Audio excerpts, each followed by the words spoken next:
하나님 아버지 감사합니다. 이 시간 우리가 주의 말씀 가운데 나아가기를 원합니다. 하나님 말씀이 육신이 되어 이 땅 가운데 오신 우리 예수 그리스도 그분의 충만함이 우리가 이 말씀 가운데서 발견하게 하여 주시고 또 주께서 말씀하신 바를 따라 삶 가운데 살아낼 수 있는 에너지가 공급되는 시간 되게 하여 주시옵소서. 예수님의 이름으로 기도하였습니다. 아멘.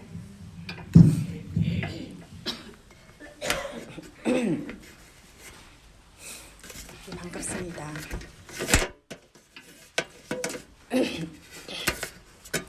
죄송해요. 목소리가 지금 거의 나오지 않는데 그래도 오늘 아침에 걱정을 많이 했어요. 새벽에 하는 소리가 전혀 안 나와가지고 제가 이렇게 목이 잠겨서 목감기처럼 이렇게 안 되는 거는 처음인 것 같아요. 처음. 콧물 감기는 여러 가지 있는데 그래서 지금 처음 경험하는 목을 사용하지 못하는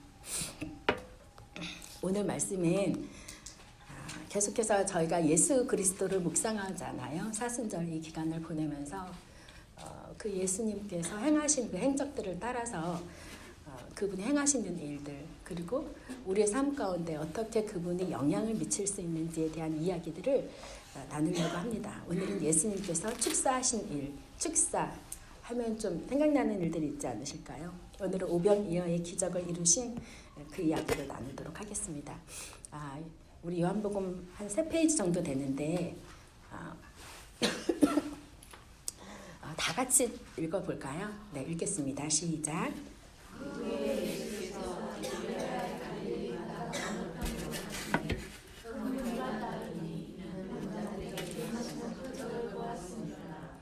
예수께서 산에오르사 제자들과 함께 거기 앉으시니 마침 유대인의 명절인 유월절이 가까운지라 예수께서 눈을 들어 큰 무리가 자기에게로 오는 것을 보시고 빌립에게 이르시되 우리가 어디서 떡을 싸서 이 사람들을 먹이겠느냐 하시니 이렇게 말씀하시면 친히 어떻게 하실지를 아시고 빌립을 시험하고자 하시니라. 빌립이 대답하되 각 사람으로 조금씩 받게 할지라도 200데나리온의 떡이 부족하리이다. 제자 중 하나 곧 시몬 베드로의 형제 안드레가 예수께 여쭤되 여기 한 아이가 있어 보리떡 5개와 물고기 2마리를 가지고 있나이다. 그러나 그것이 이 많은 사람에게 얼마나 되겠사오나이까. 예수께서 이르시되 이 사람들로 함께하라 하시니 그곳에 잔디가 많은지라 사람들이 앉으니 수가 5,000명쯤 되더라. 예수께서 떡을 가져 축사하신 후에 앉아 있는 자들에게 나눠주시고 물고기도 그렇게 그들의 원대로 주시니라. 그들이 배부른 후에 예수께서 제자들에게 이르시되 남은 조각을 거두고 버리는 것이 없게 하라 하시므로 이에 거두니 보리떡 5개로 먹고 남은 조각이 12 바구니에 찼더라. 그 사람들이 예수께서 행하신 이 표적을 보고 말하되 이는 참으로 세상에 오실 그 선지자라 하더라. 그러므로 예수께서 그들이 와서 자기를 억지로 들어 임금으로 사무련을 들어가시고 다시 혼자 산으로 떠나가시리라.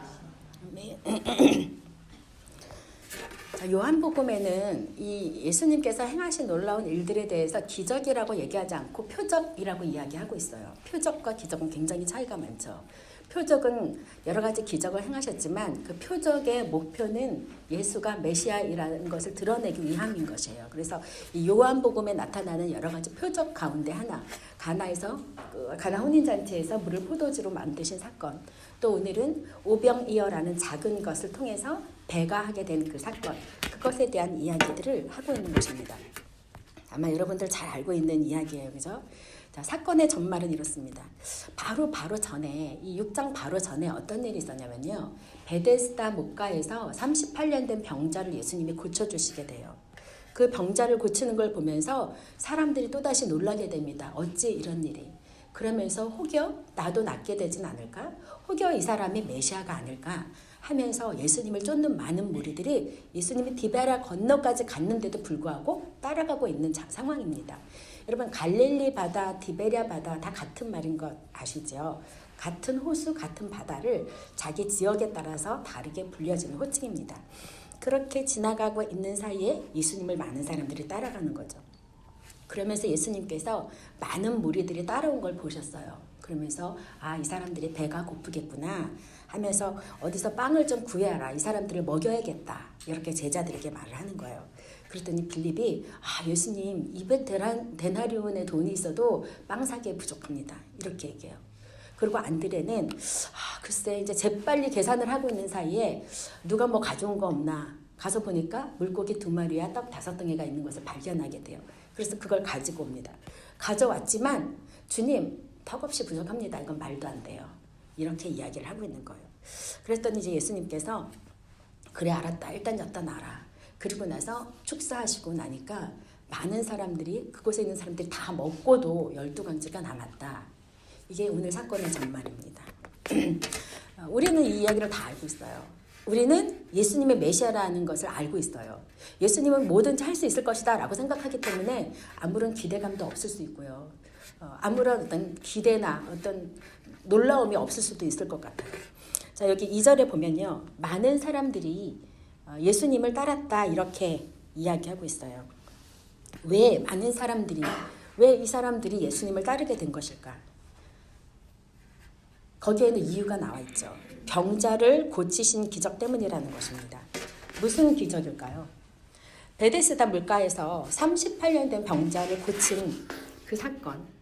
자, 그날은 사실은 안식일이었어요. 그렇죠? 그래서 바리새인들이 예수님에게 와서 시비를 거는 거죠. 왜 안식일에 일을 하냐? 너는 모세의 율법을 어겼다. 이렇게 얘기를 하는 거예요. 그런데 여러분, 예수님 유대인 중에 유대인이잖아요. 이 율법을 모르실 리가 없죠. 그럼에도 불구하고 안식일에 하필 병자를 고치셨습니다. 의도를 가지고 병자를 고치신 것이죠. 자, 어떤 의도가 있었을까요? 그러면서 예수님께서 그 바리새인들에게 이렇게 얘기하죠. 나는 안식일의 주인이다. 그러면서 아버지께서 일하시니 나도 일한다. 그 얘기를 하시는 거예요. 안식일의 주인이신 분께서 안식일을 제정하셨는데 그것을 범한다는 건 사실 말이 안 되는 거죠. 그러면서 이 바리새인들이 모세의 율법을 가지고 예수님을 정죄하니까 예수님이 통쾌하게 한마디 하십니다. 그래? 너희가 그렇게 모세의 율법을 지키지만 결국 모세의 율법이 너희를 다 고발할 것이다. 이렇게 이야기를 하는 거예요. 한 방 맞고 바리새인들은 흩어지고 많은 무리들은 여전히 예수님을 따라가게 되는 거죠. 사실은 이렇게 많은 무리들 가운데 바리새인이나 종교 지도자들은 계속해서 예수님을 방해했습니다. 계속해서 예수님이 행하시는 일들에 대해서 그분의 메시아이신 것을 부정했다는 거죠. 그런 거에 반해서 많은 무리들은 여전히 우리에게 메시아가 필요하다, 구원이 필요하다 하면서 예수님을 쫓아왔다는 것입니다. 그런데 예수님을 쫓았던 이 사람들의 의도가 중요하다는 거죠. 이 사람들이 예수님이 메시아라는 것을 알았을까? 예수님을 사랑해서 쫓았을까? 그런 것 같지 않아요. 이렇게 예수님을 추정했던 사람, 병고침을 받기 위해서 혹시 메시아가 아닐까라고 생각했던 많은 무리들이 예수님을 따랐는데 결국에는 다른 유월절에 가서 예수님을 십자가에 못 박으라라고 외치는 군중들로 돌변하지 않습니까? 왜 그렇게 돌변하게 되나요?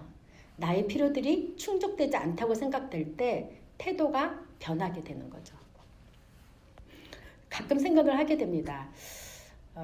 우리 사람들 이렇게 만나면 청년 시절에, 학생 시절에 회장이었어요. 열심히 교회 나갔어요. 그랬는데 교회에서 사라진 사람들이 많이 있어요. 상처를 받았거나 시험이 있었거나 그 믿음의 뿌리, 내가 회장까지 할 만큼 교회에서 굉장히 중책을 맡을 만큼 했었던 그 마음들, 그 동기가 무엇일까? 지금 우리는 무슨 동기로 주님을 따르는 것일까? 예수님의 의도와 사람들의 의도는 조금 달랐다라는 거죠. 지금도 사실은 어떤 사람에게 신유의 은사가 강하게 나타난다. 그러면 그 사람 주변에 막 몰려요. 그죠? 혹시라도 이 병을 고침을 받을까 하여 그 사람에게 많이 몰려듭니다. 어떤 분의 메시지가 좋다 하면 그 교회로 막 몰려듭니다. 예수님 어디 가셨죠? 사람에 따라서, 환경에 따라서 좌우된다면 우리의 믿음을 과연 끝까지 지켜낼 수 있을까? 고민을 하게 되는 거죠. 동기가 중요합니다. 예수님께서 주시는 어떤 것을 따를 것이냐, 예수님 자체를 따를 것이냐. 언젠가 저희가 성령의 은사나 열매들에 대한 이야기들을 나누게 될 터인데, 예를 들면 성령 집회 하면 사람들이 굉장히 많이 모이거든요. 한국에서도 보면. 왜냐하면 그 성령 집회, 정말 하나님의 영이 임하실 때 부어지는 사건들이 있어요. 그런데 우리는 성령을 보지 않고 성령으로 인해 부어지는 사건들에 관심이 있다는 거죠. 근데 참 놀라운 것은 우리가 생각할 땐 되게 얄밉잖아요.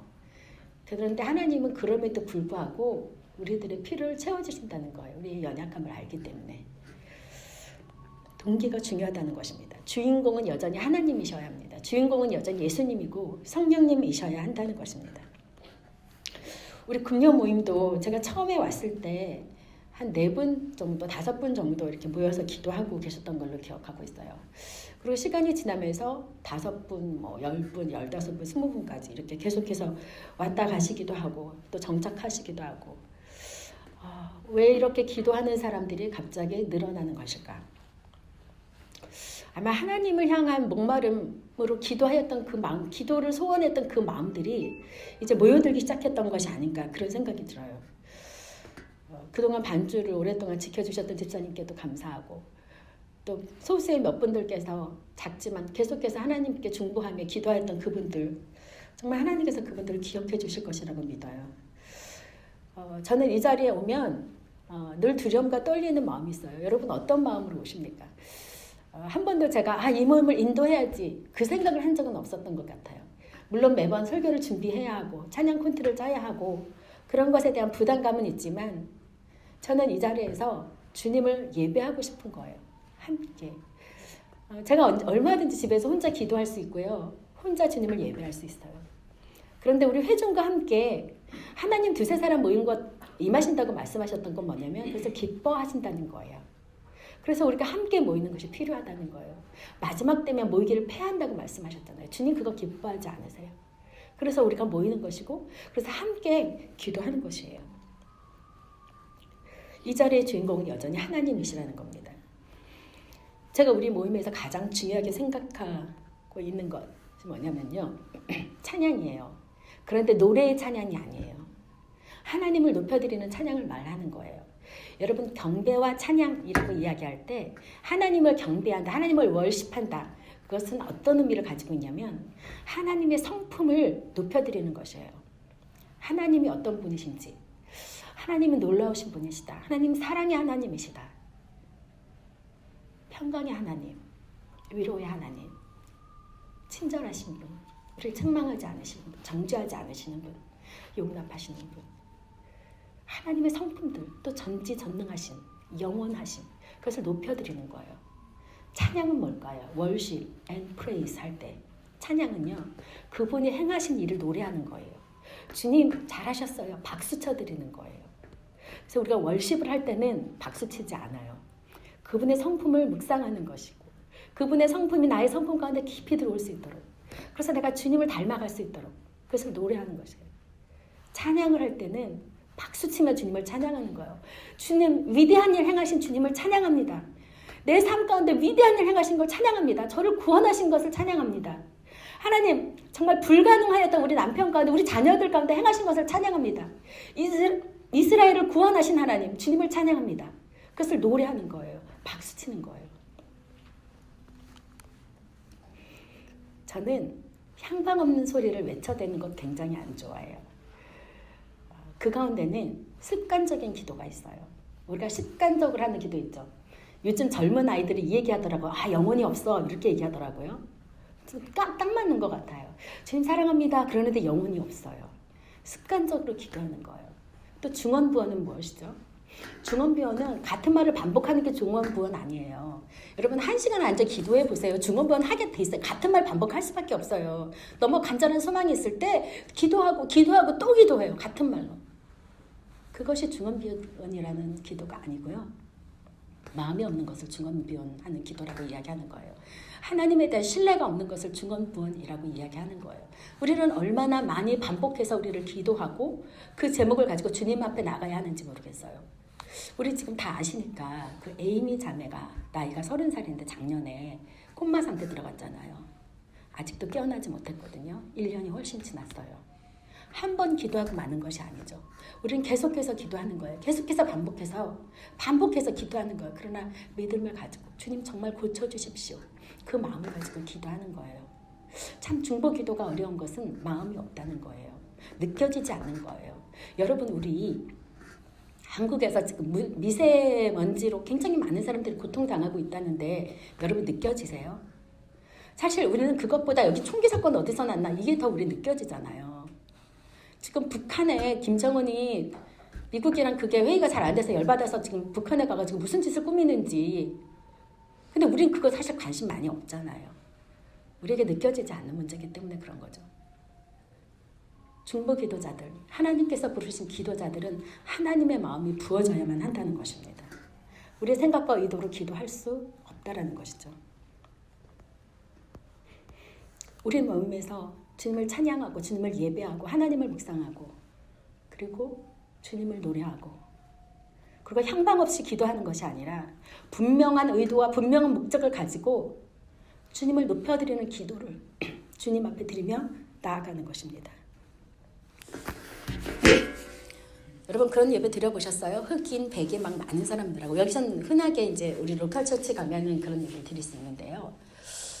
저는 이제 그렇게 많은 종류의 사람들이 흑인도 백인도 뚱뚱한 사람, 뭐 못생긴 사람, 뭐 여러 종류의 이렇게 사람들이 앉아서 이렇게 주님을 예배하는 것을 보면 어떨 때 이제 중간이나 뭐 뒤에 앉아서 이렇게 예배하면서 너무 아름답다는 생각이 들어요. 그러면서 천국을 이렇게 그려지게 돼요. 우리가 하나님 나라 가면 뭐 맨날 찬양만 하겠습니까? 그러나 또 그런 시간도 있겠죠. 그러면 동양인, 뭐 서양인 여러 종류의 사람들이 모여서 주님을 사랑하는 사람들이 그곳에 있지 않겠습니까? 온 마음을 다해서 하나님을 찬양할 때, 온 마음을 다해서 주님을 노래할 때 얼마나 아름다울까? 얼마나 그 화음이 정말 그런 것을 상상하면 너무 아름답다는 생각이 들어요. 언젠가는 우리도 그런 예배를, 그런 영의 예배를 주님 앞에 드리기를 바라요. 오늘 본문의 5절, 6절을 보면요. 예수님께서 많은 무리가 온 것을 보시고 긍휼히 여기셨다고 하셨어요. 예수님은 천국 복음을 전하셨는데 우리의 필요를 돌아보지 않는 분이 아니라는 거예요. 배고픈 거 뭐 한 끼 굶지 생각할 수 있잖아요. 근데 예수님께서 이렇게 많은 무리가 왔는데 뭔가를 먹이고 싶은 거예요, 우리를. 그래서 제자들에게 물어봐요. 어디 여기 오신 사람들을 좀 먹여야 되는데 그렇게 얘기해요. 그랬더니 빌립이 이렇게 얘기해요. 빌립이 계산이 빨라요. 계산기를 딱 꺼내서 이제 인원수를 계산해 보니까 200데나리온의 떡인데 그거조차도 부족합니다. 이건 안 돼요. 이거는 impossible. 불가능합니다. 빌립의 관심은 얼마나 부족한가에 있어요. 예수님의 관심은 어떻게 먹을까에 있었어요. 같은 사건 안에서 두 사람의 의도와 관심이 다르죠. 어떻게 하나? 예수님은 어떻게, 얼마나 풍성한 이들을 먹일까? 어떻게 은혜를 베풀까? 거기에 예수님은 관심이 있었는데요. 예수님의 제자라고 하는 이 사람은 부족합니다, 안 됩니다. 이 리포트를 지금 하고 있는 거예요. 제자 정도 됐으면 예수님 옆에 붙어 다니면서 얼마나 많은 기적을 봤습니까? 사실 성경에 나온 기적 외에 얼마나 많은 기적을 봤겠으며 얼마나 많은 예수님의 설교를 그 앞자리에서 들었겠느냐 말이죠. 예수님이 설교하실 때 그냥 드라이하게 하셨겠습니까? 막 성령이 비둘같이 내리고 사람들의 마음이 요동하고 막 그러지 않았겠습니까? 그 현장에 있었던 이 제자가 안 됩니다. 그렇게 얘기하는 거예요. 이 빌립은 여전히 예수님 옆에 있었지만 예수님의 제자였지만 인간적인 계산기를 두드리고 있었다는 거예요. 우리가 주님의 제자고 우리가 주님 앞에 부르심을 받았는데 만약에 계속해서 계산기를 두드리고 있는 것인가? 계산기를 두드리는 것에는 소망이 없는 것 같아요. 제가 20대 초반에 하나님의 부르심을 받았습니다. 선교사로. 물론 이제 초등학교 6학년 때 제가 마음을 결정했죠. 그래, 주님이 부르시면 제가 삶을 드리겠다. 그렇게 이제 결정을 하고 선교사로서 이제 구체적인 결정을 했을 때가 거의 한 23살 정도 됐을 때예요. 근데 선교사로서의 삶에 대해서 결정을 할 때 가장 걱정되는 게 뭘까?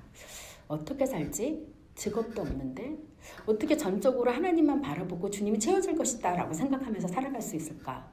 돈을 벌 수가 없을 텐데. 사실 현실적인 고민이지 않습니까? 현실적인 고민이에요. 그런데 기도하면 주님께서 자꾸 그냥 다 놓고 그냥 와라. 그렇게 말씀을 하시는 거예요. Edge of life. 벼랑 끝에 서는 용기가 필요했어요. 오케이, 주님, 그럼 제가 죽지 않게 해주세요. 먹는 문제로 죽지 않게 해주세요. 필요한 거 공급해주세요. 주님과 딜을 하고 선교사로서 이제 훈련을 들어가기 시작했습니다. 신학도 하고 교회에서 전도사로도 사역을 하기도 하고 또 어떤 선교단체에서 훈련도 받고 여름방학마다 겨울방학마다 거의 한국에 있은 적이 없어요. 각 나라들 특별히 이제 그때 홍콩, 대만, 일본 포커스를 해서 사역을 하던 때여서 방학 때마다 그런 나라들을 이렇게 돌아다니면서 사역을 했습니다. 이제 선교사로서 나가니까 신학적인 훈련도 필요하고 또 선교단체 안에서 훈련받는 것도 굉장히 필요하잖아요. 그래서 결혼을 하고 바로 이제 싱가포르를 가게 됐는데 그곳에서 이제 DTS 훈련을 받고 다시 한국으로 돌아와서 GMTC라고요. 혹시 고 옥하는 목사님, 고 하영주 목사님과 그 시대에 같이 한국의 교계를 이끌었던 분 중에서 선교계에는 이태웅 목사님이 계시거든요. 그분이 원장으로 계신 GMTC를 어플라이하게 됐어요. 뭐 정신과 검사도 하고 여러 가지 이제 과정들을 다 마치고 나서 훈련 내내 허입이 돼서 또 6개월 동안 훈련을 받고 여러 가지 이제 훈련들을 짝하게 된 거죠. 저희가 있을 때 19유닛이었어요. 15가정에 4명의 싱글분. 그래서 그 선교단체 안에 있는 그 훈련원 안에 있는 많은 그런 빌딩들이 있었는데요. 그 한국에서 그 연립주택이라고 하잖아요. 콘도가 아니고 이렇게. 그래서 그런데 이제 다 이제 나눠져 살면서 6개월 동안 합숙하면서 훈련을 받고 교수님들로부터 강의를 듣고 저희처럼 이제 풀타임 선교사도 있었지만 신학을 한 목사가 된 선교사가 있었지만 또 평신도 분들도 그때 많이 계셨어요. 그 중에 한동대 교수였던 분도 그 교수직을 내려놓고 들어오셨고 또 모 기업체, 국가와 기업체의 중요한 임원이었던 분도 그 자리를 내려놓고 들어오셔서 훈련을 받고 선교지에 나가셨어요. 근데 그 두 분들은 지금은 안 계세요. 한동대 교수였던 그 여자 선교사님은 그 당시에 40대 중반 정도 되셨던 분이셨는데 인도네시아에서 사역을 시작하신 지 한 2, 3년 만에 돌아가셨어요. 많은 선교사님들이 그렇게 돌아가셨어요. 저희 동기 중에서 벌써 3분이 이렇게 풍토병이나 이런 걸로 돌아가셨어요. 참 이해가 가지 않는 일이죠. 잘 살고 있는 그런 사람 하나님 불러내셨는데 왜 그렇게 하신 것일까? 그런데 우리는 기쁘게 가는 거죠. 그것에 대해서. 그 얘기가 끝이 아니고요. 이런 6개월 정도의 훈련이 끝나고 나면 그때부터 이제 선교단체를 결정을 합니다. 자기의 비전과 맞게. 저희는 이제 무슬림권의 부르심을 받았기 때문에 닫힌 지역 사역을 하는 GMF 산하에 있는 호프 선교단체로 인터뷰를 거쳐서 허입이 됐고요. 그렇게 이제 선교단체가 결정이 된다고 해서 또 바로 선교지로 나가는 것이 아니에요. 선교단체 결정이 돼도 파송교회가 있어야 돼요. 그래서 그 파송교회와 선교단체가 같이 협력해서 선교단체에는 선교 전략을 제시하고 파송교회는 이제 그 선교사를 지원하게 되는 거죠. 재정적으로. 그래서 전문화가 이루어진 거죠. 교회는 목회와 목양과 선교사를 서포트하는 일을 하고 교회가 갈 수 없으니까. 또 선교단체는 선교에 대한 전문성을 가지고 전략을 제시하고 훈련을 하고 이런 일들을 하게 되는 거죠. 많은 절차들이 필요했습니다. 근데 제가 계산기를 두드렸다면 돈이 그때 하나도 없었거든요. 학교를 다니고 뭐 돈을 번 적이 없고 또 방학마다 해외를 나가 다녔는데 돈이 하나도 없었는데 지금 생각해보면 엄청난 것을 하나님께서 행하셨구나 그런 생각을 하게 됩니다. 보통 한국 선교사님들이 한 10년 정도 유형, 무형적으로 이렇게 훈련을 받은 다음에 선교지를 가게 되어 있어요. 특전사 같은 거죠. 신학을 하면 바로 목사가 되지만 목사가 된다고 해서 선교사가 되는 것은 아니기 때문에 그런 많은 훈련의 과정이 필요했고 재정이나 그 필요한 것들도 하나님께서 이렇게 채우셨던 그런 경험들이 있었습니다. 네, 돈이 필요했죠. 그런데 하나님께서 제가 만약에 계산을 해서 돈을 벌어서 뭘 하겠다고 했으면 절대 할 수 없었을 거예요. 지금 생각해도 어떻게 이런 것들이 다 있었을까? 참 놀라운 경험이 아니었을까? 근데 사실 그게 과거가 아니라 지금도 여전히 그러하시죠. 지금도 여전히 하나님께서 채우시죠. 우리가 캐나다를 부득불 어떤 사안이 생겨서 오게 됐는데요. 우리 아이들은 저희와 함께 살면서 여러 가지 그런 하나님의 놀라운 일들을 많이 보아왔잖아요. 성장하면서. 그런데 이제 여기에 와서 두 가지 얘네들이 엉뚱한 얘기를 저에게 했어요. 그럼 우리가 이제 캐나다에서는 선교지가 아니니까 하나님이 안 채워주시겠네? 그게 하나고요. 그리고 또 하나는 엄마 아빠 목사라는 거 말해도 돼. 다 커서 왔는데 저희가 무슬림권이니까 늘 이렇게 숨어 다녔잖아요. 그리고 늘 거짓말을 했죠. 저희는 사업하는 사람이다. 무슬림 친구들을 만날 때마다. 그러니까 이 아이들이 늘 이제 두 가지 생각을 우리 한국인끼리도 이렇게 솔직하게 얘기하면 안 돼. 우리는 선교사라고 얘기하면은 우리는 잡혀가. 이게 이제 오리엔티드 거예요.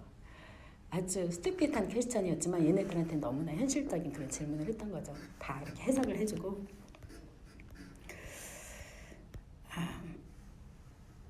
그런데 제가 한 번도 비굴해진 적은 없었던 것 같아요. 믿는 게 있으니까. 하나님 안 채워주시면 그만해요, 뭐. 그런 마음이 조금 이렇게 있었던 것 같아요. 주님과 딜링을 할 때. 빌리처럼 얼마가 부족하다 하면 아무것도 할 수가 없어요.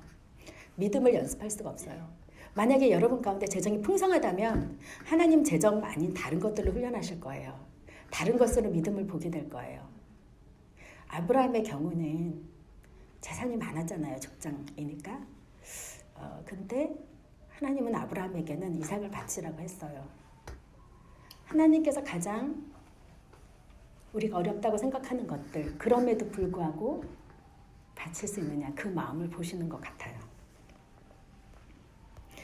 제가 선교지에 있다가 한국에 잠깐 들어가게 됐거든요. 저희 남편이 문화인류학 박사과정을 공부하기 위해서 한국을 들어갔는데요. 한국을 들어가니까 선교비가 반 이하로 뚝 떨어지는 거예요. 그래서 이거 공부는커녕 생활비 조달 자체도 안 되겠다. 한국은 아직 선교 수준이 그래요. 선교지에 있으면 선교 헌금을 하고 교회를 지으면 선교 헌금을 하는데 교회를 안 지으면 선교 헌금을 안 해요. 사역적인 특성이 있다는 걸 알지 못하기 때문에 그래요. 근데 선교비가 뚝 떨어지는 거예요. 그래서 한 달, 두 달이 지났는데 야 이거 이렇게 하다가는 우리가 뭐 세상적인 잡을 가져야 되나? 그런 고민을 하고 있었어요. 근데 한 3개월째 됐는데 갑자기 우리 통장에 200만 원이 그 후에 우리 선교비 말고도 200만 원이 입금이 되는 거예요. 이게 뭐지? 근데 우리 선교단체 알아보니까 선교단체에도 기록이 없는 거예요. 그래서 정말 하나님 놀라우시다. 주님이 주시나 보다. 열심히 썼어요. 근데 이게 꼬박 2년에 입금이 됐어요. 2년. 그 2년 동안 공부를 거의 마치고 다시 선교지로 돌아갔어요. 선교지로 돌아가서 거의 한 1년이 지났어요. 1년이 지났는데 어떤 교회에서 연락이 왔어요. 선교사님, 저희 재정부의 실수로 헌금이 잘못 갔습니다. 그래서 그 돈을 돌려주실 수 있습니까? 그러는 거예요.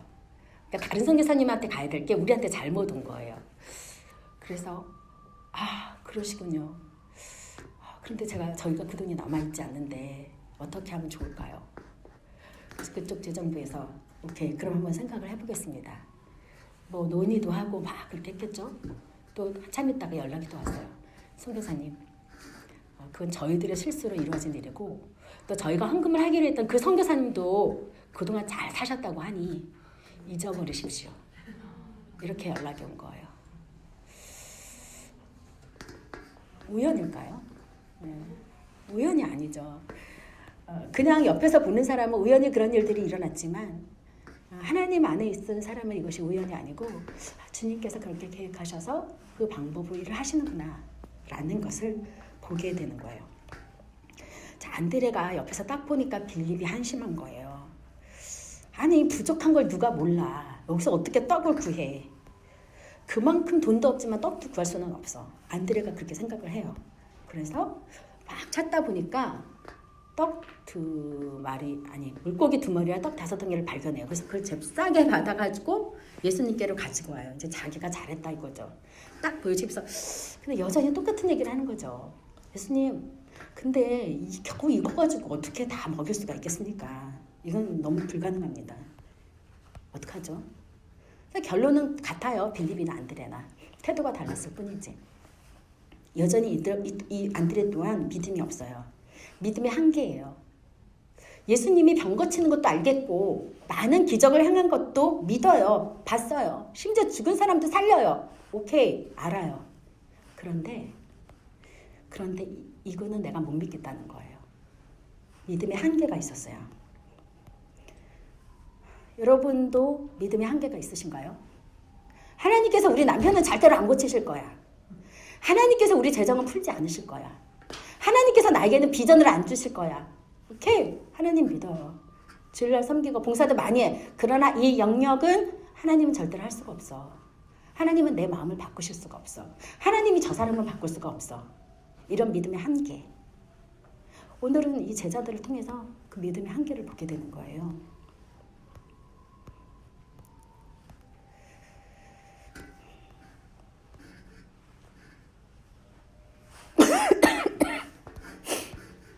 죄송합니다. 예. 우리 믿음의 한계가 어디인지 이렇게 좀 생각을 했으면 좋겠어요. 계산기를 두드리고 있는 빌립. 턱없이 모자란 걸 가지고 와서 여전히 안 됩니다. 라고 리포트를 하고 있는 이 안드레. 여러분의 믿음의 한계는 어디에 있으세요? 하나님이 전지전능하시다. 통째로 다 믿으시나요? 하나님 해주셔도 감사. 안 해주셔도 주님은 여전히 은혜로우신 분. 그런 마음을 가지고 계세요? 하박국 선지자 그리 아니하실지라도 라는 고백을 했죠.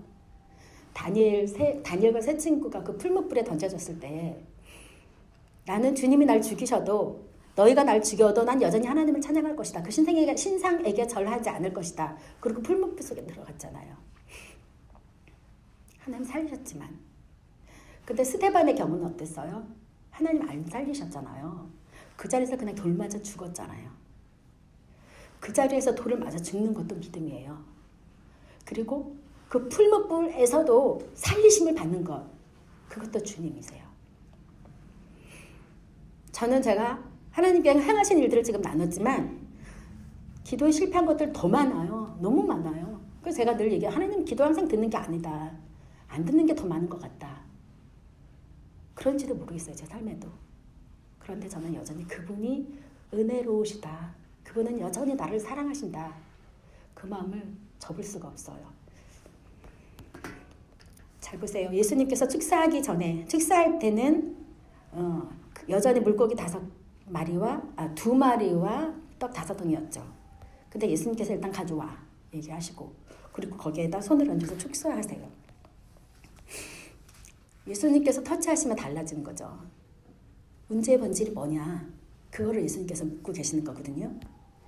주님, 이게 제가 가지고 있는 문제 덩어리이고 제 생각엔 이건 불가능할 것 같아요. 이것이 저의 아픔의 문제들이에요. 제가 생각하고 있는, 늘 컨선하고 있는 어떤 것이에요. 여러분, 우리가 주님께 가져오지 않는다면 아무 일도 일어나지 않을 거예요. 먼저 나에게 어떤 문제가 있는지를 생각해 보는 것이 필요하다는 거예요. 나에게 어떤 것이 필요한지를 생각해 본다는 거예요. 그리고 거기에 믿음을 붙이는 거예요. 그냥 이렇게 됐으면 좋겠다. 물론 하나님 우리의 신음 가운데 응답하시죠. 그런데 그런 상념이 아니라 주님 가지고 오는 거예요. 이것, 주님 이것 보여드리는 거예요. 주님 축사하십시오. 주님 터치하십시오. 축사는 기도하는 거예요. 축사 기도하는 거잖아요. 전 가끔 그런 생각을 해요. 아니 예수님이 얼마나 많이 기도하셨어요. 사시는 동안에. 하나님이신 그분, 메시아신 그분도 그토록 밤이 맞도록 기도하고 새벽에 기도하고 한적하는 산을 찾아 계속 기도하셨는데 하나님이신 그분이 기도하셨는데 왜 우리는 안 되지? 우리가 뭔데 기도를 이렇게 게을리할까? 여러분 말고 저요. 왜 이럴까? 그런 고민을 좀 많이 하게 되는 것 같아요. 여러분 주님 앞에 올 때 그때 사건이 생기는 거예요. 주님께서 그 자리를 가실 때 그때 죽은 자가 살아나는 거예요. 근데 우리 이렇게 이야기죠. understand. 근데 알겠어요? 나를 이해시켜 보세요. 하나님이 계시다는 거를. 여러분, 처음 우리가 예수님을 믿을 때 예수님 이해하고 믿으셨어요? 예수님 이해가 되든가요? 솔직히 그런 분 한 분도 없으실걸요? 저도 주님 이해가 되지 않았어요. 보이지 않는데 어떻게 주님 이해가 됩니까? 그런데 제 삶을 돌아보니까 주님께서 그냥 내 삶에 훅 들어오신 거예요. 그냥 들어오신 거예요. 그리고 나를 사랑한다고 말씀하신 거예요. 그냥 내가 너를 케어하고 있다고 말씀하신 거예요. 내가 너를 구원한다. 내가 너의 죄값을 다 치렀다. 주님께서 훅 들어오셔서 그렇게 저에게 말씀하신 거예요. 그래서 이해되지 않는 하나님이 내 안에 들어왔을 때 그때야 비로소 내 삶에 일어나진 일들에 대해서 해석이 되어지더라고요. 주님을 이해하는 것이 아니에요. 주님을 믿는 거예요. 그분의 신실하심을, 그분의 은혜를, 그분이 죄가 없으시지만 우리를 위하여서 대신 죽으시고 우리의 피값을 치르셨다는 것을, 그것을 믿는 것입니다. 계산기를 두드리면은 절대로 답이 안 나와요. 우리의 미래를 우리 생각으로 계산해 보면 절대로 답이 나오지 않아요. 자기 것을 드릴 때, 주님 앞에 가지고 올 때 그렇게 한다는 거예요. 저는 오늘 중보기도 모임 안에서 가능하면 북한이나 우리 한국에 일어나는 사건도 기도하고 싶고요. 또 오늘 특별히 이번 주에 몇 분께서 수술하신 분도 있고 또 굉장히 아픈 상황 가운데 계신 분들이 계셔서 우리 그분들을 인하여 기도하려고 그래요. 그래서 우리 여러분 우리 그 기도할 때 우리 이렇게 기도합시다. 주님 축사하여 주십시오. 주님 그 자리에 터치하여 주십시오. 나라와 나라, 민족과 민족을 터치하여 주시고 하나님 우리가 기도하는 그 모든 사람들 가운데 하나님 터치하여 주시옵소서. 우리 그 마음을 가지고 기도할 텐데 그러기 위해서는 우리 안에 먼저 주님의 마음이 부어져야 된다는 거죠. 하나님의 성령께서 우리 가운데 충만하게 임할 때 그때 흘러가는 거예요. 나도 지금 부족해서 죽겠는데 나도 계산기 두드리면서 부족해요 하는데 아무 일도 일어나지 않아요. 우리 주님께서 축사하시도록 하나님 내 안에 먼저 주님 축사하여 주십시오. 내 안에 성령의 은혜가 배가 되게 하여 주시고 성령의 충만한 역사가 배가 되게 하여 주시고 그래서 그 배가 된 역사들을 가지고 하나님 우리가 중보할 때에 하나님 중언부언하는 것이 아니라 정말 하나님의 나라가 움직이는 그 결과물을 하나님 우리가 보게 하여 주시옵소서.